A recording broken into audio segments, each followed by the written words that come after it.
Ani wabaleka kunzima kuliwa selokhu ukhuluma iwe nanduna wena uqhatha abantu wena ukhuluma maganyana siswa wenduni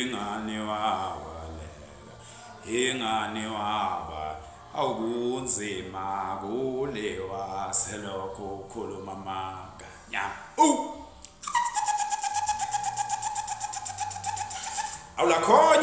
Lakhonya phela iduna likambungela lakhonya phela uma lebhlebhu mahlaba ehlangana lo nje ngemfoloko mama kasangithanda usethanda amantombazana ngobe ngibona nginjena ngidla amathambo nogahleni ngafelwa ngibaba hawu inkunzi yakithi enhlahleni echoma ngazo zombili noma ngabe uqhamuke ngakuphi ufike uyithele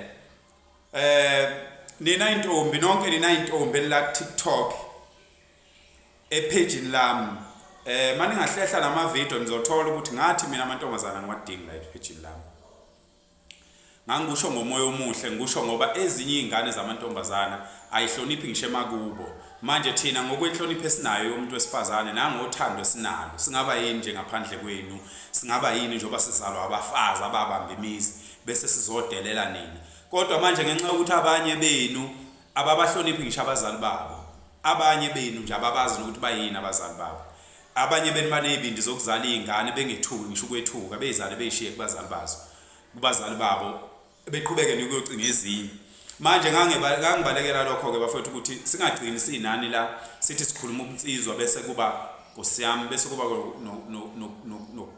nokuhigelana kwamagama nokuyinto engavumelekile ukuthi thina njengeinsizwa uhigelana ngamagama nentombazana kodwa ke umula uyintombazana ula einsizweni bese wehluleka ukuyiphathisa kwentombazana sizokukhulumisa njengensizwa ungabike usuphatheka kabi ukuthi asinalo uzwelo njengomuntu olula ukuthi sikhulume noma kanjani kuwe so ke lezi intombi la ehlezi ibuza ukuthi nginawo namazinyo nginawo amazinyo aphelele nangu nginawo inkinga yami ngisine kubala ngithi uyabona namanje bengisine kubala kanti mina mangibona umuntu nje kuvela ukuthi ngathi ngavele ngilwe naye ngimcheck ukuthi unamandla kangakanani ngoba kuyingozi ukuzwana nabantu ongabazi banamandla kangakanani kuyosuka impathe ngibuka lapha emgubheni ngingekho kubaleka ngisho induna ngiyabuya kuleyo video le yasemgubheni eyiphutha lento eyenzeke lapha emgubheni ukuthi izinsizwa ziphathane ngalolu yahlobo ngoba phela izinsizwa zomgangela azinazi izinto eziningi ezizenzayo so ke manje uzobona into yeni enhle kangaka izinsizwa zakithi mani mabhemu ningabe nigumuza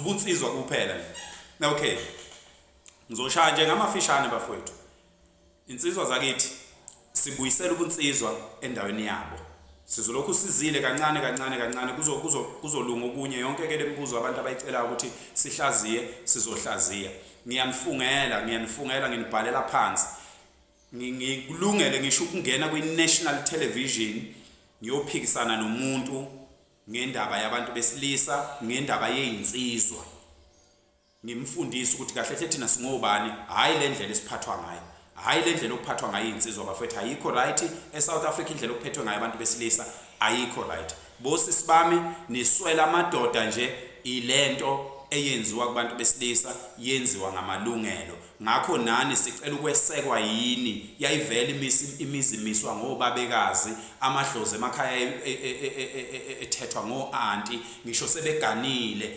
wayelando anti ezohuba ihubola la ekhaya sithi siza singabafana ngemuva inkwazi ihamba phambili kuanti okuyena ohuba ihubola la ekhaya manje ke lobu buhlungu obenziwe insizweni ngalolu hlobo 62% wabantu abangasebenza eSouth Africa u40% walo 62% amadoda then imizi izovuka kanjani sizonithanda kanjani bosisi nani siyacela ningasifakeli phela incindezi enkulu siyacela ingane zakwethu akubanjiswane akulekelelwane nina niphethe umthandazo namandla insizwa make yaqonywa ithandazelwa umkhwekazi wayo ithandazelwe intombi yayo ithandazelwe umama wayo 3 wabantu abanamandla bathandazela insizwa ukuze into zayo ihambe kahle yingakho kungafanele insizwa ingabi nayo intombi eyithandayo eyihloniphayo ngilapha ke kodwa insizwa zakithi kukho konke lokho kube engikhulumayo okwenziwa kithi kukhona into embi ke siyenzayo uyabona lento yobuvaka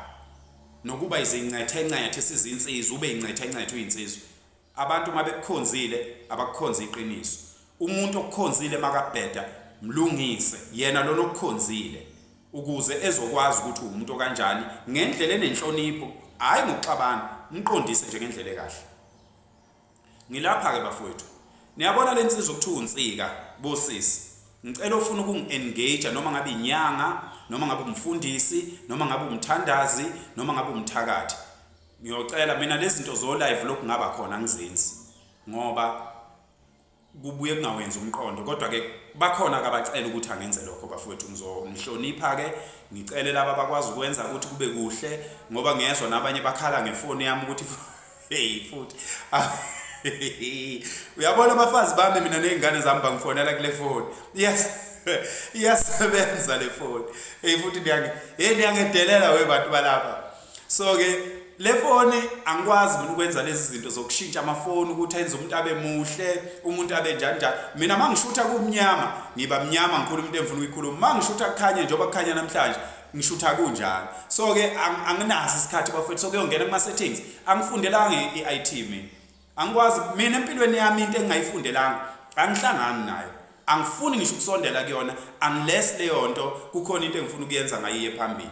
So ke into nje ngisho iTV angiyibuki mina wengane zakwethu. Ngoba anginaso isikhathi. Ngisho umfowethu ukhathini. Ngimbuka mangabe ngidownloada lezi zinto la efonini ngimbuke khona ke nazo zonke insizwe ezinye ke ezenza kahle nemicimbi lehlelwa izinsizwe emihle mase iqedile ngiyadownloada ngibuke, ngoba uma kufanele ngenze into ebalekile anginaso isikhathi sokuyokwenza yini. Nayibona lensizwe ukuthiwa unsika, umntwana unsika angimazi, angaze ngihlangane naye, asazane nomntwana unsika, kodwa ngiyacela ndaba ezitha lapho khona ngiyafisa ndaba ukuhlangana nawe. Ngananku umsebenzi omuhle owenza ezweni.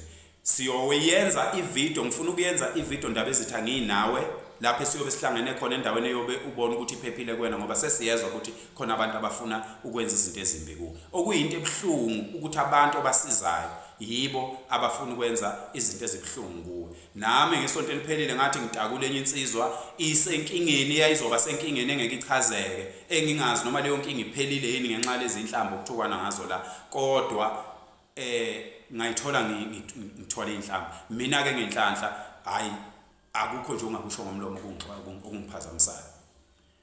Mntwana nsika, lo msebenzi omuhle owenzayo ungawuyeki. Noma ungafa ndaba ezitha, lokho osukwenzile, abantu osubasizile sebeyosala bona, umoya wakho uyokwenza ukuthi kuvuka abanye onsika aba100.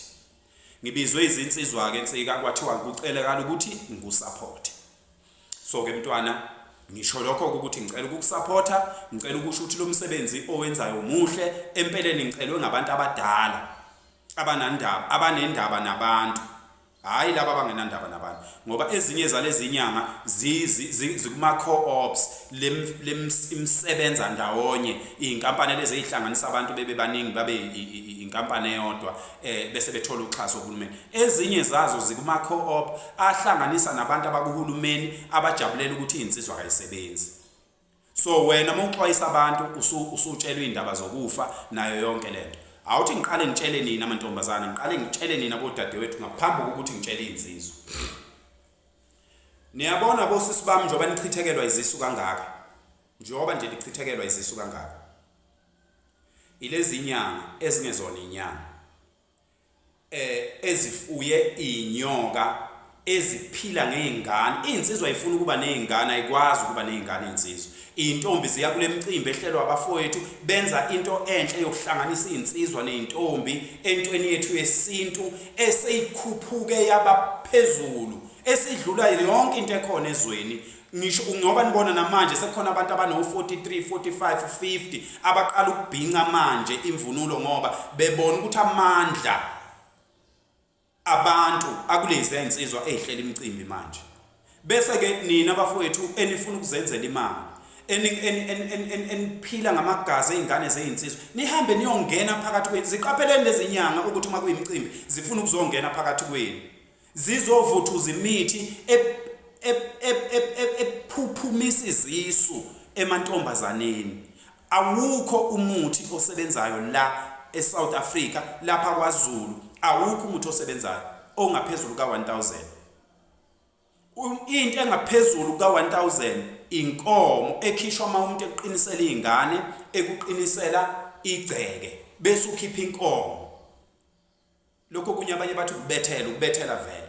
So ke bafowethu uyazi yonke lento eniyikhiphele izinkulu imali angiyona mina inyanga, angiyona nhlobo inyanga, angilutho emhlabeni. Kodwa ngicela ukunitshela le mali lento eniyikhiphele o3000 niyikhokhela kulezi inyanga. Singanenzela yona ngo50 rand.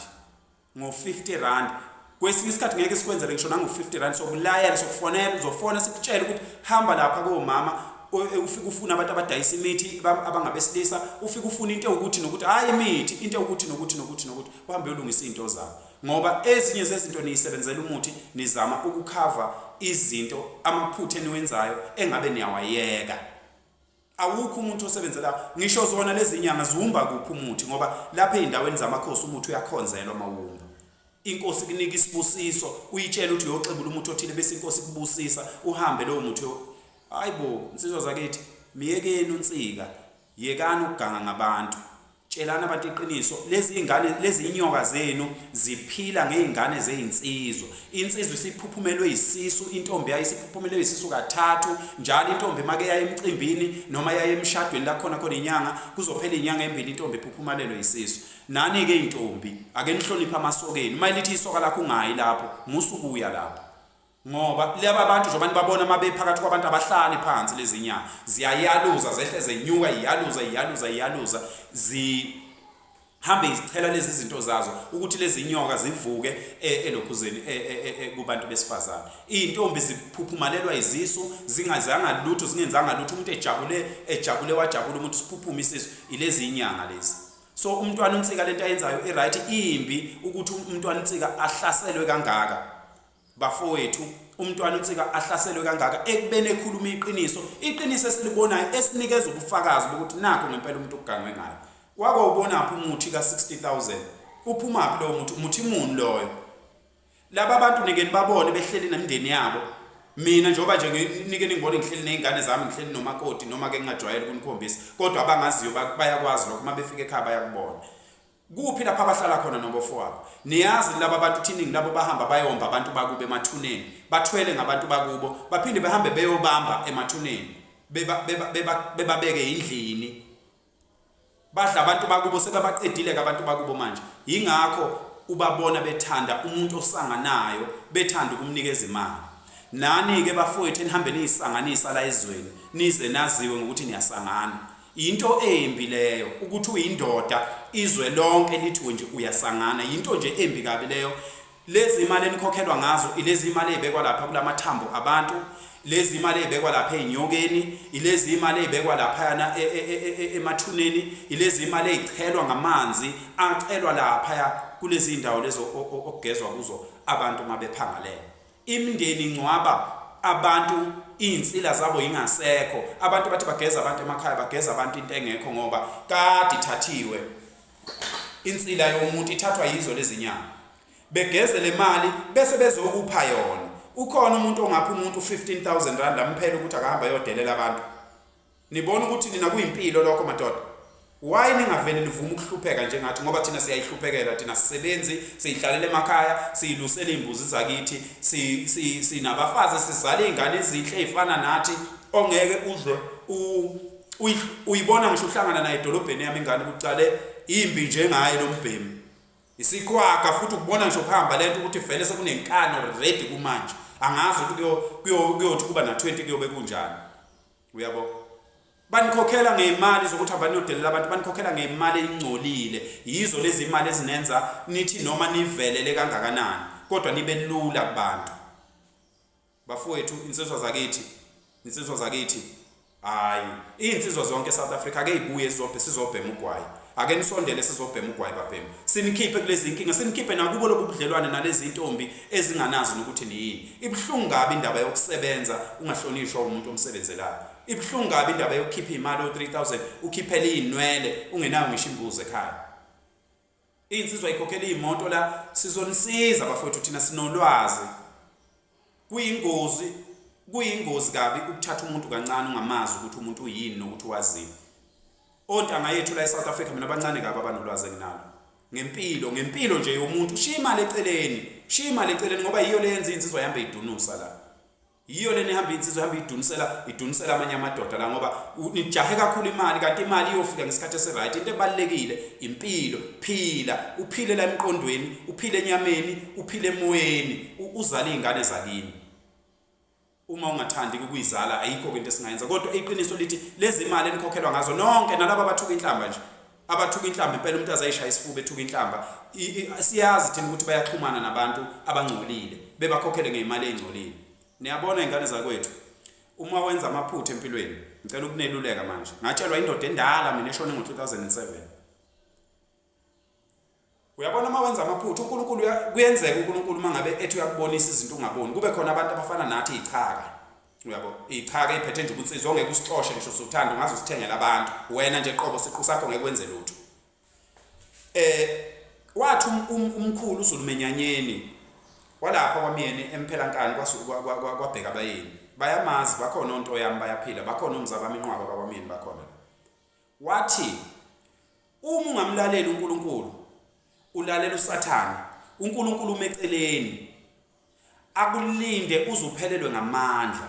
Athi mayisephelile amandla ebese kubuyisela izinto kwakufanele uzenze ngesikhathi kwakufanele uzenze ngaso. Wathi ezinye zenza ukuthi uzuhambe emhlabeni ungajabulile ngenxa yokuthi wena wenza izinto ezibhedayo, wabona ukuthi uhlakaniphile ngoba abantu babekushayela ihlombe. Kukhetheni insizwa zami ukuhlupheka. Niyayibona insizwa zami ngoba insizwa zakithi ngiyaxolisa ukuthi insizwa zami nezinsizwa zenkosi. Zinsizwa zakithi njengoba nihlupheka niholo 350. Qhubeka insizwa yakithi, wethembeke emoyeni wakho, wethembeke kwezinye izinto, uyikhulekele izinto ezikwehlulayo insizwa yakithi. Zikhulekele izinto ezikwehlulayo, uzame ukuzehlula. Ngoba lokho kujahwe izinsizwa, okuningi, impilo ibamfishane noma konakale umlando wakini wonke. Okubuhlungu akekho umuntu onitshelile ukuthi isibongo nemsamo yeni ithini. Ilezi inyanga ke ibhizi efuna ukubulala abantu, ezisongela abantu, zenze yonke lemidlalo eziyenzayo, zifuna ukubulala abantu abayiqiniso. Uma nifuna ukubulala uNsika bafowethu, kuyofanele niqale ngathi. Mina ngoba sengivelileke mina ngathi ngiyameseka uNsika. Kuyofuna niqale ngami ke ngoba nonke nina nimsongelile uNsika niyaziwa. Akekho umuntu ogadwayo kulelizwe. Siyabonga ukuthi nidalele ezinye insizwa amathuba emsebenzi ukuthi ziphile ngokunigada. Kodwa siyanitshela impi ayina bodyguard. Asikuyeke lokho nakho lokho ukuthi manigadiwe nalezi insizwa ezigada abantu zenza umsebenzi omuhle igqoka kahle zigcwele yabona amadoda. Kodwa ake nime insizwa zakithi ngalento ukuthi manigada umuntu bese nenza ngathi manje abanye abantu abasele yena umuntu. Yenzani nje umsebenzi wenu kahle ngoba phela siya understand ukuthi thina ngokuyithandela umuntu esisuke sifuna ukugijima siye kuyena siyomjabulela, singasiluthi imithetho yezinto nezinkinga abhekene nazo, sisuke nje senza ngothando. Nina ni professional, nafundiswa lento, niyakwazi, ninamandla ngisho ukugodla umuntu. Nami njoba ngibagodla nje abanye ngibabeletha, anginawo la neninawo nini. Kodwa baphatheni kahle abantu ngoba ziningi igameko la khona esibona khona kulimala wonke umuntu nalogadiwe nalabo abagadiwe. So asingayenzi lento yokwesabisa abantu nokuthi siphathe kabi abanye abantu abenza iqiniso. Lento enziwa uNsika iqiniso ibhlungu indaba ukuthi umama ezele izingane eshonelwe indoda ingasekho umuntu ozofaka imali la ekhaya. Bese umama athatha u80,000 ayonikeza umuntu izingane ezisale ingabi nalutho. Madoda insizwa zakithi bafowethu akugwilikwa kanje. Kungcono ngisho lokho ukuthi nihambe niqomele lezi inkinsela ke nizinsizwa ke manifuna imali kakhulu. Niqomele lezi inkinsela ezingenabo abafazi. Ngoba nakho lokho kuyathusa ukuthi lezi inkinsela zingabi nabo abafazi, zibe nezintombi. Ethi umuntu eyintombi ebese sithomela ngenkinsela ena50 engakazigana engakazibe nayo umfazi. Uthi uyambona usedelela amanye amantombazana, hey kazi indoda yakho nje wenza njani indoda yakho mayinganje? Kazi indoda yakho mayingakuniki imali ukuthi awukhulelwa ngani? Yini indaba ungakhulelwa lo muntu enemali lo muntu akafuna ukuzala izingane enemali, wena ujabulela ukuthi ugqoke Versace, ugqoka yonke lenhlobo le, awufuni umzalela lo muntu wena. awuzala kuzaleki niya kuma period o 20 days 20 days uya kuma period inyoka ibhizi kugweda inyoka igweda ingane esiswini wena uzochomela ezinye izingane ngabe uyakhala umuntu wesifazana uyinsuku ezintathu kuma periods 3 days esikhathini sakhe noma u5 days okungenani kungaba u7 days akwazi ukwedlula kuze kuyosithela le ko 15 days ukhulelwe lapho wena siyaphuphuma leso sisu ngabe lisa lapha kithi sinisize ngoba sizalwa namantombazana sikhuliswa abantu besifazane siyazi ukuthi kwenziwa kanjani hayi lento eniyenzayo ingane zakithi hayi lento eniyenzayo impilo iwuhambo olude lemnqamlelo enijahile ibulala isizwe lento yokungahloniphi nithuke inhlamba nithuke nize nithuke ngisho abantu abakhulu ezweni bafowethu mina akekho umuntu ongazi mina emhlabeni ukuthi ngiyilunga lenkatha akekho ongazi isiphukuphuku kuphela esithi masiza kimi size kimi singibuka njengenkatha mina vele ke nami iziphukuphuku angizwani nazo uyabo umuntu nje olibele ozothesa kimi ngikhuluma into ephilayo yena bese ngibuka njengenkatha nje obeyizonda yena okwakhe lokho kodwa izinsizwa kuyaziwa la ukuthi izinsizwa bekungabhinci umuntu akekho umuntu obesupport ubukhosi kunezitatimende ezikhona izitatimende ezikhona eyishoyo ukuthi sizoqeda ngobukhosi bakwaZulu namhlanje ke ngoba sekuyifashion sekufanele kuliwe nabantu kuliwe nonsika abantu abamele umntwana unsika njengoba bemele ilokhozi umntwana unsika lo engikhuluma ngaye lo umntwana lo insizwa le ekhuluma kakhulu ngenyanga ngiyaxolisa ngoba nalapha kwaNongoma ukhona umntwana omkhulu wakwayiphethe lapha umntwana unsika wakwaminya amanzi umntwana unsika land so ke umntwana omkhulu loyo ngixolisela ukuthi njengoba ngilokhu ngithi insika ngokomthetho umntwana kwaNongoma ukhona so ke kodwa ngisho lensizwa yakithi le esukumile uNkulunkulu angene kuyo yasukuma isukumela ukuthi akulungelene hayi madoda cha wensizwa zakithi nini nizamela ngamakhambi yenzani nje madoda kutholakala leyo mali nivula amanye amabhizinisi niqhubeke nalawo mabhizinisi lento yokugebenga abantu nithatha izigubhu ninika abantu izigubhu eziyophuphumisa izisu emzini yamadoda abafazi bathenga izigubhu la bathi bafuna ukuyodlisa amadoda ngazo izigubhu eziyogumuza izibeletho zabantu besifazana umuntu wesifazane uyisivandi esinothile isivandi njengoba bengaka abantu ezweni baphuma kumuntu wesifazane asikwazi ukungayinakekeli leyo nto uma kukuba sigxeke kodwa iqiniso lithi asingayivumi into ebheda kanjena iyabheda lento eyenzakalayo unsika kangathintwa unsika mayiveza amaqiniso akahlonishwe uma ngabe ukuthi umntwana unsika ukwenze iphutha akakhiwe usemncane uyabonakala nje ukuthi mncane akakhiwe lento ukuthi kusongelwa abantu ngokufa ngazuthi wena ngeke uzufu uzokomela uthini njengentethe hayi kahle babhemi kahle cha ngiphatheke kabi nje ingane zakwethu ngiphatheke kabi impela nje ngifuna uqamba manga ngiphatheke kabi ngoba izwe ngeke lilunge kulokhu kuhlupheka okungaka ezweni amadoda asafuna ukubulala nodwa kukuphi la kusebenza khona ukubulawa komuntu bafowethu kukuphi la kusebenza khona kumnandi nemndenini wakho mawufa wena abantu bejabula bebungaza ukuthi ufile ngoba ubuhluphe emphakathini ibuhlungu kini lento ukuthi njengoba nithatha lezi imali zomama abangabafelokazi njengoba inyoka zenu zidla laba bantu izingane zabantu eziswini insizwa intombi nantethu natheneze umuntu ethandana nentombi ayilungi indaba yentombi kanti inyanga la kwamakhelwane ibhizi kumzana nezingane zabantu iphila ngezingane zabantu la engathi ningaphethuza impethu ngaphambi kokuthi nihambe emhlabeni engathi uNkulunkulu angenza amandla akhe ukuthi nilikhulume iqiniso ngaphambi kokuthi nihambe ngoba yimbi lento eniyenzayo yimbi bafowethu mina akangihlaseli umuntu mina niyongibona ngelilanga ngishuthe nalabo abayibiza ngeinyanga iningi lalezi inyanga lezela nginganigarantela mina ukuthi anazi lutho ngomuthi nginedlula le kude angelaphi umuntu akekho nje umuntu ongamalathi ngake ngamelaphi kodwa nginedlula le kude ngomuthi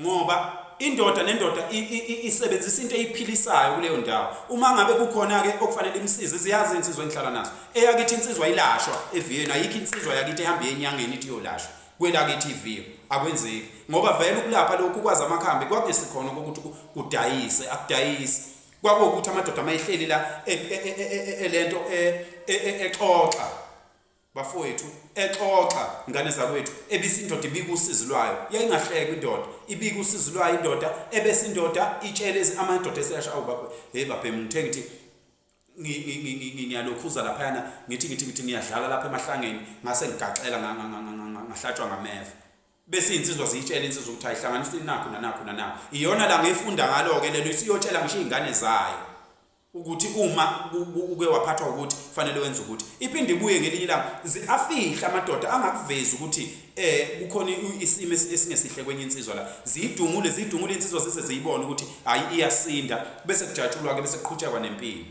Iyona kuphela indlela amadoda aphila ngayo. Hayi lento ukuthi indoda isizothatha u20,000 madoda, 20,000 uyofuna umuthi ngawo. Umuthi onjani loyo? Kahleni madoda kahleni. Inkomo phela amadoda ekhishelwa umuzi ngoba nayo ukhiphela ukuthi idalwa zikukhombe kulomuntu uthoza uzokwenza into ezobheka igceke la. Ake sikuvumeni ukuhlupheka insizwa sibe neqiniso. Uma ngabe ukuthi ukujahile ukuba nemali musu ukuganga ngabantu. Yabona bonke lezi inkinsela lezi inkinsela engenabafazi zithandana namadoda. Labafundisi abashumayela ukuthi indoda ibe nomfazi oyedwa bathandana namadoda labo bafundisi lapho. Nitshelwa mina ayikho indoda ekwazi ukuthandana nomfazi oyedwa. Ayikho. Asimuso nje ukusiganga la siganga. Mina bafana bami insizwa ngifuna insizwa mina hayi amabhinqa ngoba lamabhinqa lawa amanye awondle emagcekeni. Amanye wawo awabazi odade wabaphika izingane enza yonke lemsangano. Naleli igama lithi amabhinqa sisazolichaza ngoba akulona igama elihle. Sal adopta ngoba sifuna ukulaya isitha. Sifuna ukulaya amazemtiti ukuthi angalokho esitshele singamabhinqa. Sisazoyisho leyo nto la. Uhambo lude kabi uhambo lwempilo. Asingavumi ukuthi sibulalane lento engekho. Yonke lento eyenzekayo yokuhamba kufakwa ibhamu yonke indawo madoda. Ingane zakwethu cha mina ngiphatheke kabi nje bafowethu. Ngiphatheke kabi nje ngiyaxolisa ngiyazi vele izwi lami liphezulu mangikhuluma mina ngikwazi ngisho ukuhleba ngiyathetha vele mhlawumbe kwabanye kuyoba phezulu izwi nekunciphisa ivolume nilalele ngoba ekugcineni kosuku kubalekile ukuthi kube khona amadoda kulelizwe. Sesizoze sihambe madoda sihambe njengoba siguga nje. Sesiyoze sihambe emhlabeni singalikhuluma ngeqiniso. Sesaba uhulumeni ungenandaba nathi. Sesaba amanye amadoda angixolisa ukuthi uhulumeni ngoba kuhulumeni akhona amadoda kahle. Akhona amadoda aphilayo uhulumeni. Inkinga esinayo ilento okuthiwa intando yeningi ngaphakathi emaqenjini. La khona okuvunywa khona ngisho into ibonakala nje ukuthi ayikho abantu bethe abayifuni lento ihambe yofakwa kubo ngenkani. Akhona amadoda right la kuhulumeni. La madoda right la kuhulumeni asisebenzeni sonke noma ngabe uyiliphi iqembu sizwa kithi. Noma ngabe uyiliphi iqembu sizwa kithi. Mina ngiyinsizwa mina. Futhi ngiyisikole sobunsizwa esiphelele. Ngiyisikole samazinga aphezulu sobunsizwa esiphelele. Hayi ukuthi ngoba ngisho ngikhuluma ngento engiyaziyo. Iningi lobhuti bethu abadala abangayazi into engiyaziyo because mina nganikezwe ithuba ngaqeqeshwa. Ayikho indawo kimi emzimbeni engakazishawa. Ngishayelwa ukuthi angifunde. Ayikho. Umfana angakaze ikhuphuke indumbu zamasende ziyohlala esiswini iviki lonke awukaze wethuke. Usembusweni nje. Ukusaba ungazi ukuthi kufanele wenzeni kodwa wesaba ngoba kufanele ucophelela ngaso sonke isikhathi. Indlela okukhuliswa ngayo umfana kancengwa, umfana uyakhahlwa, umfana ufundiswa ngenkani, umfana fanele athukuthele uma umtshela into, ilapho kwasuka enza kahle khona. Uma ethukuthela kusuke kuvela ubufana bangempela kuyena. Uyabo? So ke bafowethu uNsika akaxolelwe, akaqhubeke futhi aliveze iqiniso. Nonke nini enike na Roger siyezwa ukuthi sekusatshiswa nani. Nifonele nangapha kimi ngizoniforwardela kuye uNsika mina hamba yonisiza ngoba kuyiphutha lokho kwenzakala. Uhulumeni uyayibuka lento, iintelligence iyayibuka lento eyenzakalayo. Bakhuluma ngabantu abantshontsha imali nabo abantu bentshontsha imali, nabo abantu bengayikhokheli tax, nabo abantu bengayikhokheli iVAT kodwa abanakiwe ngoba vele kuyinhlanganisela yobugebengu bokugcina abantu base South Africa bengekho right. Ingane zakwethu cha ngiyaxolisa uma khona lapha engigcobe kabi khona. Abaholi bami be-IFP, abaholi bami bakwa-ANC, abaholi bami be-EFF, abaholi bami bawo wonke amaqembu eSouth Africa. Uma ngigcobe kabi baholi ngiyaxolisa kodwa lelizwe ngeke lilunge nisenkingeni nina yokuncenga abantu noma kungafanele. Vumelani thina insizwa ake ninike thina ithuba thina insizwa nibone ukuthi ngeke nisiyilekelele insizwa hayi ngokushaya umuntu hayi ngokubulala. Abantu balimele emqondweni bafowethu. Khona umuntu olokazala ona35 akazasebenze. Niyazi ukuthi endodeni leyo nto iyincindeze engakanani. Kunensizwe na35 engakaziqonywa ngoba iyesaba uqonywa ikaze ibe nayo imali. Niyazi ukuthi leyo nto ibhlungu kangakanani kithi sizinsizwa. Niyazi ukuthi inoncindeze engakanani. Insizwa isemajele kumnandi ngenxa yokuthi uhulumeni akanakile ukuthi kukhona ubuhlungu obuseyinsizweni. Phinde sizocindezelwa ngamalungelo. Cha. angeke ingane zakwethu, ngeke bafowethu, ngeke. Cha, ngoba ngisho Nkosi yami ngiyaphinda futhi baholi bonke abaholi ngiyaxolisa nje makhona lapha engishaye kabi khona ngiyaxolisa, kodwa masingakhulumi sizingane zenu ngeke kuze kulunge. Abantu abajaha imali abahambe kunabo ogogo abagcwele iParliament abangenzi lutho abathi bengena nje bethi beqeda ukulala belayisha amafini belale. Hambani kubo bayanikana laba abantu imali, abayazi bazoyenzana. Ingane zabo kade zaqeda, abanye benza abakwenza, abanye benza ukuthi. Hambani niyothatha imali kubona. Musana ukuvimba insizwe ukuthi ziye phambili. Musana ukubambelela impilo yezinsizwe. Cha bakithi, hayi ngiyaxolisa impela nje kubi lokho. Ngicela ukudlulisa ke nakho kunye ukuxolisa ngoba kuwumthetho ukuxolisa abafowethu. Mina lapha ekhaya angilona mina abafowethu iNazaretha. Kodwa odadewethu ngaphambi kokuthi begane ade bathanda isonto lamaNazaretha. Engilihlonipha kakhulu, yabona. Manje enkulumeni yami kukhona insizwa yakithi lapha engithandayo umfowethu ongihlonipha empeleni babili abangithintile. Ngiyazi futhi ukuthi nakwabanye abaningi abafowethu abakhona la mhlambe enhlizweni zabo kube khona lokho. Ukuthi uma ngikhuluma ngithi umgqibelo bayacela ukuthi ngenxa yokuthi bayazi ukuthi isonto ngiyalihlonipha futhi ngihloniphela odadewethu futhi nami phela ngiyathanda nje ukuthi ngoba alikwazi unyazi noma ushembe wonke akakwazi ukuba nabantu abangaphezulu ka10 million kuthiwa yikho into abayenzayo. Abakwazi abantu bakwashembe ukuthi bonke lamadoda angaka ezweni ahlanzeke kangaka nemiza na yonke awahlakaniphile nje ngoba egcwele lapha. Mina leli sonto ngiyalihlonipha, niyazi bafowethu, ngiyazi futhi ningithinte ngoba nazi ukuthi isonto ngiyalihlonipha. Ngakho ke ngicela kumaNazaretha onke unyazi lwezulu nabaphathi bonke ngokwegaba zabo ngoba kangibazi kahle, futhi ngizocela kubanewethu bengihambise phambi konyazi ngifike ngiyixolisele ngoba bakhala ngokuthi kulomsebenzi engiwenzayo omuhle othinta isizwe sonke, uthinta nezinsizwe ezingamaNazaretha. Bayacela ukuthi igama elithi umgqibelo mangikhuluma ngingalisebenzisi. Mina ke mangikhuluma ingane zakwethu ngike ngingene umoya wokukhuluma ngisheshise. Mhlambe sayo uphinde liphunyuke ngelinye ilanga. Ngiyocela futhi niphinde futhi nilale phezukwami, ngiyocela futhi ukuthi ngiphinde ngilale phansi ninabesilo nihambe phezukwami nina insizwa zamakhosi nobaba bamakhosi nomama bami nezintombi zenkosi. Ngoba uma sikhuluma thina sisuke sikhuluma ngokomoya, asikhulumi into esuka nje ekudlaleni, sisuke sesikhuluma sesihambisana nomoya wokulungisa noma nomoya wokwakha nomoya wokufisela izingane zethu esizalayo ukuthi zibe kahle. Ngakho ke asikwazi ukufihla lokho ngoba kubuyekeza ukukhuluma ngezinto ezinhle kuye kuba isejwayezi okwenza ukuthi nawe noma ngabe wenza amaphutha angakanani uyindoda einganeni zakho kube khona ubuhle obuzowela khona. Ngakho ke maNazaretha amahle abashumayeli, ukhona umshumayeli umalume wami lapha e17 uNdwandwe wakwaNongoma le evuna. Ngiyokhuleka noma kumuphi komunye onamandla ukuthi ngihambe ngiyoxolisela ngoba ngizwile ukuthi abantu abadala baphatheke kabi ukuthi le ndoda ibukeka ifana nathi, ayigundi, ibeka izintshebe, ikhuluma izinto eziqondile, ifaka iziphandla kodwa bese ibiza umgqibelo.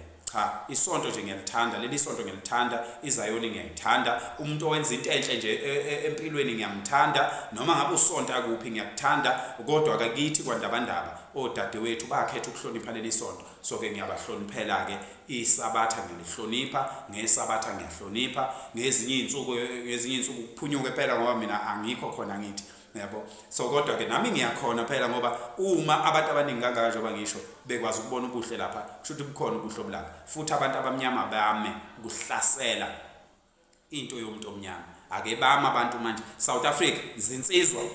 Mina bafowethu ngiyindoda ngikhuluma ngamadoda kakhulu. Zinsizwa noma ngabe uyiliphi iqembu noma ngabe usonto kuliphi isonto. Ake sibe izinsizwa ngoba iqiniso khona eningakwazi nami khona engingakwazi, singafundisana. Ake senze lento leyo ubunsizwa ibe ngiyangempela, ke sime ngalento yokwenza ukuphoxa ubufana, siphoxa ubunsizwa, senze izinto ezirong bese siyibiza ngobunsizwa. Abukho ubunsizwa obenza ukuthi ungahlonipha abantu, abukho ubunsizwa obenza ukuthi wethuka abantu, abukho ubunsizwa obenza ukuthi uphike izingane, abukho ubunsizwa obenza ukuthi ungamondla umama wakho, abukho ubunsizwa ukuthi ithenga imoto ekhakini ungalungisile. Iphutha lelo khokho 7,000 8,000 ngenyanga ekhakini ungalungisile. Iyeyani lencindeze engaka? Cha, sizobonisana nje abafisa ngibeluleke impela ababuye. Ngisho nangabe ubudlelwane lobeni kubo bunibambelelayo. Nibuye nize lapha sixoxeni ngoba impilo iqiniso lithi impilo bafowethu idinga bonke abantu, ayidingi wakini kuphela. Empeleni ubaba wakho ngeke azakutshele lutho ngoba ubaba akukhulumeki naye. Woza kithi singobhuti, nangubhuti wase South Africa, nasi isiqhwaga sikazwelonke sangempela. Ngiyezwa nje kuyaphithizela ezweni, kuyaphithizela hey ngumfowabo makho wahleba mina ngiyinkinga elula mayile kude. Kodwa mase ngila eduzane hey baba, hallo. Hey, bazopha ngidakiwe. Bafowethu ngiyabonga kakhulu Nkosi yami, ngiyabonga kakhulu. Ngicela lokho nje ngomoya wesonto. Iyahamba ke manje kaManxumalo ibhekele enhlahleni lapho kufulathela khona intebane bese iphuma ithumba kabili. Ithumbe kwesokuhle, ithumbe kwesokunxele. Kusuka amaphepha ngempela kulamthuthu lapho. Danke. Ayisondi ka.